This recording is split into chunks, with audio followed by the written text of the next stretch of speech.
আবাস যোজনা প্রকল্পে অত্যন্ত সুখবর চলে এসেছে।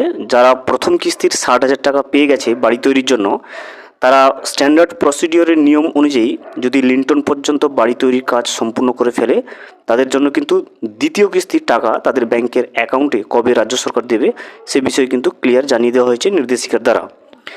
আবাস যোজনা প্রকল্পে প্রথম কিস্তি টাকার পরে পাওয়ার পরে যারা দ্বিতীয় কিস্তির জন্য অপেক্ষা করছে, তাদের দ্বিতীয় কিস্তির টাকা কিন্তু ব্লক লেভেল পর্যন্ত চলে এসেছে। এই ভিডিওতে আমরা জেনে নেব যে ওই সমস্ত উপভোক্তারা যারা দ্বিতীয় কিস্তির টাকার জন্য অপেক্ষা করছে, তারা কবে দ্বিতীয় কিস্তির টাকাটা তাদের ব্যাংকের অ্যাকাউন্টে পেয়ে যাবে। এছাড়াও যারা PWL লিস্টে যাদের নাম রয়েছে, তারা তাদের প্রথম কিস্তির টাকা কবে থেকে পেতে শুরু করবে সে বিষয়ে কিন্তু মুখ্যমন্ত্রী মমতা বন্দ্যোপাধ্যায় ঘোষণা করে দিয়েছে, সেটাও কিন্তু আমরা জেনে নেব। এছাড়াও আজকের এই রিপোর্টে আমরা জেনে নেব যারা আবাস যোজনা প্রকল্পের জন্য বাড়ি তৈরির জন্য টাকা পেয়ে যাচ্ছে, তাদেরকে কিন্তু রাজ্য সরকারের পক্ষ থেকে কিন্তু শুধু বাড়ি নয়, শৌচালয় তৈরি করার জন্য কিন্তু 12,000 টাকা করে কিন্তু অতিরিক্ত দেওয়া হবে। সেই টাকা আপনি কিভাবে পাবেন শৌচালয় তৈরি করার জন্য, সমস্ত বিষয়টা আজকের রিপোর্টে চলে এসেছে। আমরা আজকের এই রিপোর্টে কিন্তু বিস্তারিতভাবে জেনে নেওয়ার চেষ্টা করব। ভিডিওটি বিস্তারিতভাবে দেখে নেওয়ার আগে ছোট্ট একটা অনুরোধ, যদি চ্যানেলে নতুন হয়ে থাকেন অবশ্যই চ্যানেলটা সাবস্ক্রাইব করে রাখবেন এবং নোটিফিকেশনটা অল করে রাখবেন এই ধরনের সমস্ত আপডেট সবার আগে পাওয়ার জন্য। চলুন আজকের আপডেটটা আমরা বিস্তারিতভাবে দেখে নিই। রিপোর্টটি প্রকাশিত হয়েছে বর্তমান পত্রিকায় 19শে মে 2025 সালে। ডেটটা দেখতে পাচ্ছেন।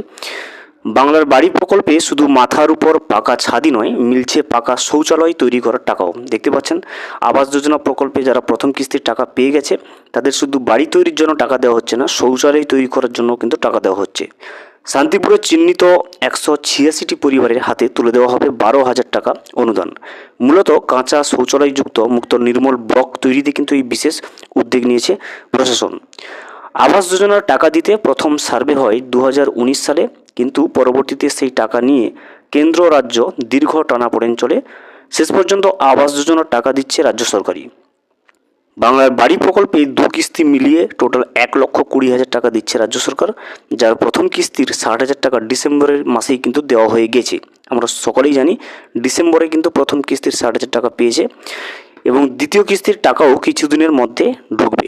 দেখতে পাচ্ছেন দ্বিতীয় কিস্তির টাকা ব্লক লেভেল অবধি চলে এসছে, সেটা কিন্তু কিছুদিনের মধ্যে অ্যাকাউন্টে উপভোক্তাদের ক্রেডিট হবে।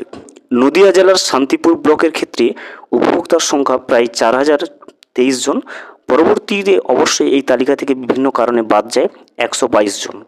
তবে তাৎপর্যপূর্ণ বিষয়, আবাস যোজনার সার্ভে চলাকালীন ব্লক প্রশাসনের নজরে আসে বহু পরিবারের এখনও কিন্তু পাকা শৌচালয় নেই। তারা মাঠে ঘাটে অরক্ষিত স্থানে কিংবা অস্থায়ী শৌচালয়ে শৌচকর্ম করেই জীবন ধারণ করছে। এরপরেই সেই সমস্ত পরিবারকে পাকা শৌচালয় তৈরির জন্য আর্থিক অনুদান দেওয়ার সিদ্ধান্ত নেয় ব্লক প্রশাসন। দেখতে পাচ্ছেন যাদের পাকা শৌচালয় নেই, তাদের জন্য কিন্তু ব্লক প্রশাসনের পক্ষ থেকে শৌচালয় তৈরি করার জন্য ব্যবস্থা নেওয়া হচ্ছে।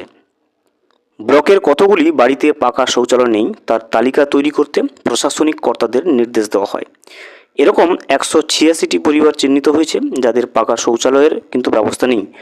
শান্তিপুর ব্লক অফিস সূত্রের খবর, স্বচ্ছ ভারত গ্রামীণ মিশনের আর্থিক অনুদানে ওই সমস্ত পরিবারকে কিন্তু পাকা শৌচালয় তৈরির জন্য অতিরিক্ত 12,000 টাকা করে দেওয়া হবে। দেখতে পাচ্ছেন আবাস যোজনার টাকা পেয়েছে এবং সাথে সাথে অতিরিক্ত 12,000 টাকা দেওয়া হচ্ছে শৌচালয় তৈরি করার জন্য। এই কাজে খরচ হবে প্রায় 22 লক্ষ টাকা। আবাস যোজনার জন্য রাজ্য সরকারের দেওয়া অনুদানের টাকায় ঘরের সঙ্গে পাকা শৌচালয় তৈরি করে ফেলতে হবে পরিবারগুলোকে। সমস্ত কাজের শেষে পুনরায় সার্ভের সময়ে প্রাপ্ত টাকায় শৌচালয় তৈরি হয়েছে কিনা তা দেখাতে হবে।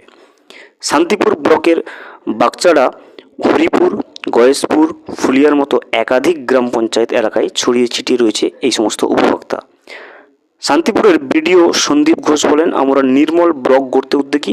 আবাস যোজনার সার্ভের সময় দেখা গিয়েছিল 186টি পরিবারের পাকা শৌচালয় নেই, তাই আমরা স্বচ্ছ ভারত গ্রামীণ মিশনের 22 লক্ষ টাকা বরাদ্দ করেছি। এই টাকায় সমস্ত পরিবারকে পাকা শৌচালয় তৈরি করে দেওয়া কিন্তু হবে।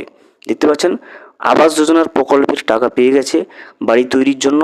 এছাড়াও কিন্তু অতিরিক্ত 12,000 টাকা করে আর্থিক অনুদান দেওয়া হচ্ছে রাজ্য সরকারের পক্ষ থেকে পাকা শৌচালয় কিন্তু তৈরি করার জন্য। এবারে আমরা আসি আবাস যোজনা প্রকল্পের প্রথম কিস্তির যারা টাকা পেয়ে গেছে, তারা দ্বিতীয় কিস্তির টাকা কবে পাবে। যদি প্রথম কিস্তি টাকা পাওয়ার পরে আপনি স্ট্যান্ডার্ড প্রসিডিওরের নিয়ম অনুযায়ী লিন্টন পর্যন্ত বাড়ি তৈরি করে ফেলেন, তাহলে কিন্তু দ্বিতীয় কিস্তির টাকা আপনার জন্য ব্লক লেভেল পর্যন্ত চলে এসছে। খুব তাড়াতাড়ি সেই টাকা আপনার অ্যাকাউন্টে ক্রেডিট হবে। যদি পিডব্লিউ লিস্টে আপনার নাম থাকে, ওই সমস্ত ক্ষেত্রে আগামী ডিসেম্বর মাসে কিন্তু মুখ্যমন্ত্রী মমতা বন্দ্যোপাধ্যায় ঘোষণা করছে, যাদের নাম পিডব্লিউ লিস্টে রয়েছে তারা কিন্তু ডিসেম্বর মাস থেকে তাদের প্রথম কিস্তি টাকা পেতে শুরু করবে। যারা প্রথম কিস্তির টাকার পাওয়ার পরে দ্বিতীয় কিস্তির জন্য অপেক্ষা করছেন, দ্বিতীয় কিস্তির টাকা কিন্তু 2 দফায় দেওয়া হবে, যেটা আমরা আগেই আপডেট দিয়েছি। প্রথম দফায় 8 লক্ষ এবং দ্বিতীয় দফায় 4 লক্ষ উপভোক্তাকে দেওয়া হবে। যারা প্রথম দফায় পাবে তারা লিন্টন পর্যন্ত বাড়ির কাজ কমপ্লিট করে নিয়েছে। যদি আপনি বাড়ির কাজ কমপ্লিট করে না থাকেন, অবশ্যই কিন্তু আপনি দ্বিতীয় কিস্তির টাকাটা পাবেন না। অবশ্যই আপনাকে কিন্তু নির্দিষ্ট সময়ের আগে দ্বিতীয় কিস্তির টাকা পেতে হলে আপনাকে নিশ্চিতভাবে বাড়ি তৈরির প্রথম কিস্তির টাকার পাওয়ার পরে আপনাকে লিন্টন পর্যন্ত বাড়ি তৈরির কাজ কমপ্লিট করতে হবে নির্দেশিকা অনুযায়ী, তবেই কিন্তু আপনি দ্বিতীয় কিস্তির 60,000 টাকাটা পাবেন। ভিডিওটি সম্পূর্ণভাবে দেখার জন্য অসংখ্য ধন্যবাদ। এখনও পর্যন্ত যদি চ্যানেলে নতুন হয়ে থাকেন এবং সাবস্ক্রাইব না করে থাকেন, অনুগ্রহ করে চ্যানেলটা সাবস্ক্রাইব করে পাশে থাকবেন।